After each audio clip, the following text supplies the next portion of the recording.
आले भाग्यलक्ष्मी। अंगात खूप ताप आहे, आपण ताबडतोब औषधोपचार केले पाहिजे।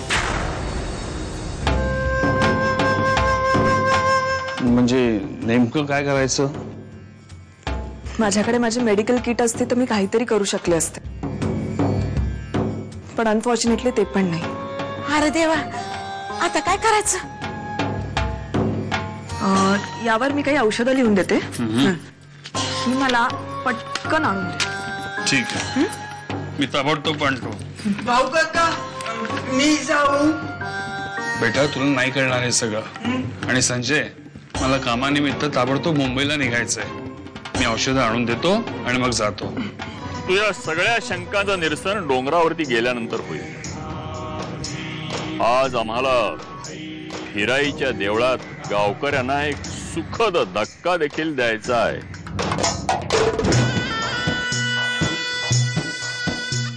एका जागी बसून सुद्धा सूत्र हलवता आली पाहिजेत आणि तेवढी क्षमता असली पाहिजे। आई, झाली का पूजेची तयारी? घ्या, आमच्या क्षमतेचं सोडा, तुमच्या मुलाच्या क्षमतेचं बघा। त्याच्यामध्ये फक्त विचारण्याची क्षमता आहे, काम करण्याची अजिबात नाही। मी कशाला काम करू?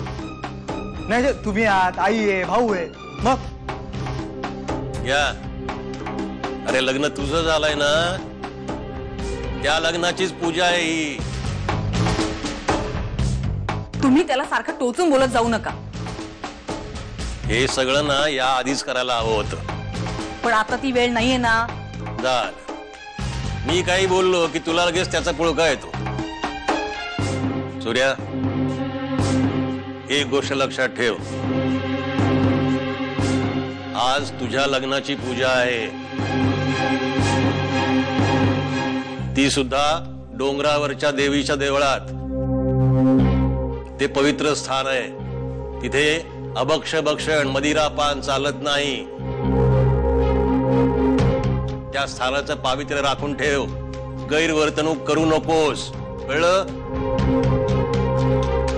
बाबा, नाही तुला माहित नसेल म्हणून सांगितलं।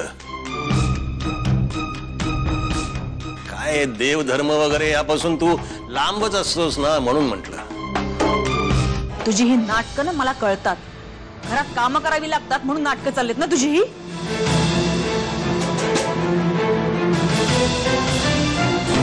अगं पण तुला काहीतरी वाटायला हवं, घरात पूजा आहे आणि आजारी पडण्याचं सोंग करतेस तू। अपशकुनी मेली,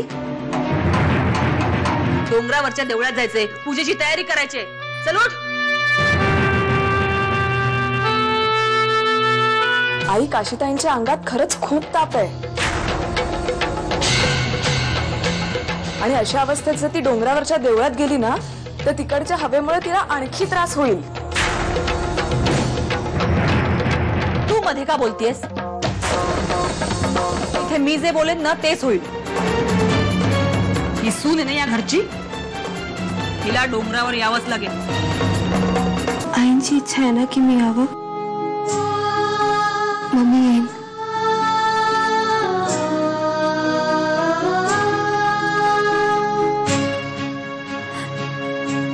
सूर्या भाऊजींचं लग्न झालंय ना, म्हणून त्या खूप खुश आहेत। घराच्या इतक्या मोठ्या शुभ कार्यात जर घरातली थोरली सूनच नसेल तर बरं वाटत नाही ना। हिच्यावर इतके अन्याय झालेत, पण हिने तोंडातून ब्र काढलेलं नाही। तुझ्याकडे जर यावरती काही औषध असेल ना तर ते ताबडतोब मला सांग, मी ते हिला सुरू करतो।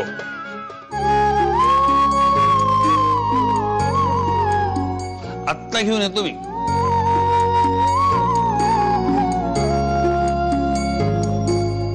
काशी बेटा, स्वतःचा थोडा तर विचार करत जा। माझी काळजी करायला मीराई आई समर्थ आहे ना, मी ठीक होईन, मला काही नाही होणार। काय होणार नाही हिला।